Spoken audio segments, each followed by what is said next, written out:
Dauntless reveals new details about the coming Storm expansion. Blast Online talks about its next update centered around the Assassin class. My.com announced its plans to publish Conquerors Blade in the European and North American regions, and this card game moves from free-to-play to buy-to-play?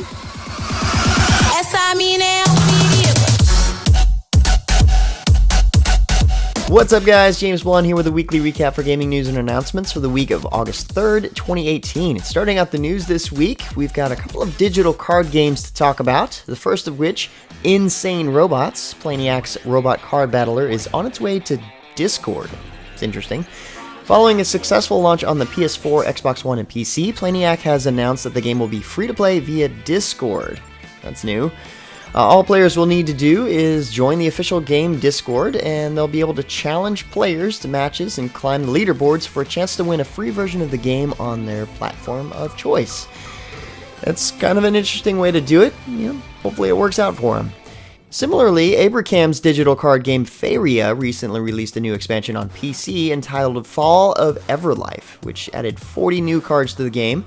The new expansion arrives hot on the heels of another recent change, moving the classic version of the game from a free-to-play model to a buy-to-play model. Yes, you heard me correct. The classic edition retails for $24.99 US now and will offer players a complete set of cards for Faeria, counting over 400 cards in total. No more buying packs. In doing so, the company hopes to bring a more balanced feel to Faeria and to remove the feeling of pay-to-win that is accompanied by having to buy so many packs to acquire cards. In a lot of cases, that makes sense. The full patch notes for the changes are linked in the description below if you're wanting to learn more. Lastly, in card game news, Blizzard revealed many of the cards available for the upcoming Boomsday project for Hearthstone. These new cards, which were experimented with in the recent live stream, included 2 new legendary spells, Flark's Boomzooka for Hunter, and Floop's Glorious Goop for Druids. That's kind of funny. There are also pre-release events coming to special fireside gatherings, which will allow players to open the packs that they have from the new set early and use those cards in the fireside brawls. The new card reveals seem to be some big news for Hearthstone players, so, we figured it'd be worth mentioning here. We've also got a link to the live stream reveal at MMOHuts.com, link below. Moving on to MMO news, Phoenix Labs revealed some details earlier this past week about the coming Storm, which is the free expansion on the way to Dauntless. And one of the major talking points is the terrifying new behemoth known as Koshai, the Sovereign of Thorns, who seeks to bleed the life out of everything and spread chaos across the land. Koshai is said to have vines strong enough to crack the keel of a ship and can tear through even the strongest armor. Now, thankfully, those successful in hunting Koshai will be able to forge weapons of equally terrific strength. Of course, new challenges are not a shock to the people of Ramsgate, though few have faced an obstacle quite like Koshai. This and plenty more is headed to Dauntless in the coming Storm expansion, so be on the lookout for more details as they surface. Blast Online's most recent producer's letter announced that the next big update for the game will be centered around the Assassin class. Both Hyron and Union factions will have access to the class. Hyron will offer the Habekt, Sylvan Elf, and Masku assassins. The Union will feature the Amistad, Aqua Elf, Pantera, and Masku assassins. Like in most MMOs, these assassins will be capable of poisoning, stabbing, and ambushing their foes in the dark, of course. The Siege of Castra PvP battle will also be coming during its scheduled times, which pits teams of 70 players against one another in huge-scale brawls. Another new feature, Dominion contracts, will allow guild leaders to spend guild influence points to bid on contracts that grant the ability to rule a territory to the holder. Now, these allow newer, smaller guilds to compete with the larger, more established ones in a meaningful way by means of points instead of outright PvP. Could be a good thing, or at least more balanced. Next up, My.com announced this week that they're teaming up with Booming Games to publish the free-to-play warfare MMO Conquerors Blade in the European and North American regions. Players take part in heated battles over massive open-world environments, securing glory and territory for their clan or alliance. Period-accurate armor and units from both Eastern and Western civilizations will be available. While the game will be free-to-play, early access packs will be available for purchase with additional bonuses. Keep an eye out at MMOHuts.com for plenty more details as they get announced.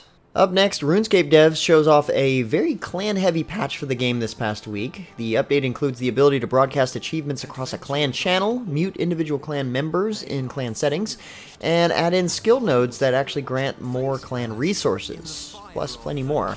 Several items and boss encounters have been altered as well, and the Avatar Warden job title is no longer required to summon an avatar.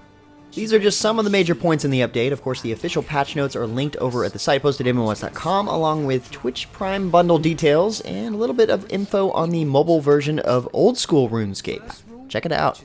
Next up, Frostkeep Studios has announced the start of the early access phase for Rend. It's team-based fantasy survival game. Players can purchase their copy on Steam for $29.99 US. The early access period is actually meant to collect and implement player feedback and perform some feature testing before the game's official launch. Kinda looks like Ark from some angles.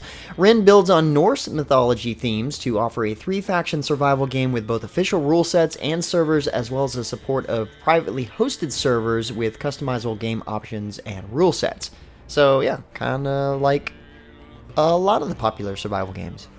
In a quick bit of League of Legends news, Riot prepares for its pool party event. The event introduces 3 new pool party skins for Gangplank, Caitlyn, and Zoe.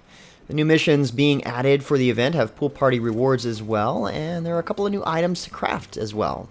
Look forward to the new update in-game now. And in more MOBA news, Smite's patch 5.14 went live this week, bringing in the new goddess of volcanoes, Pele.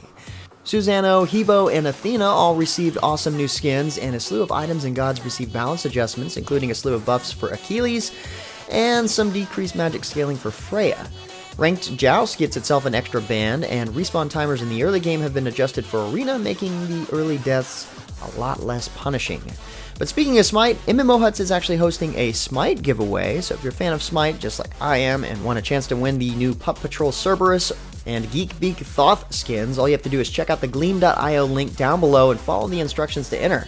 There are a lot of ways to earn extra chances to win, and the codes are good for all platforms. Once again, all you have to do to enter is head to the Gleam.io link down below and start earning chances to win. Anyway guys, that's about it for all the major news and announcements this week. Like always, thanks so much for your support. For more information on the news topics, check the links in the description below. Feel free to discuss the news or more news in the comments below. And don't forget to like, subscribe, and share this video. But until next time guys, that's going to be it for me. I'm James Blonde. See you out there, gamers.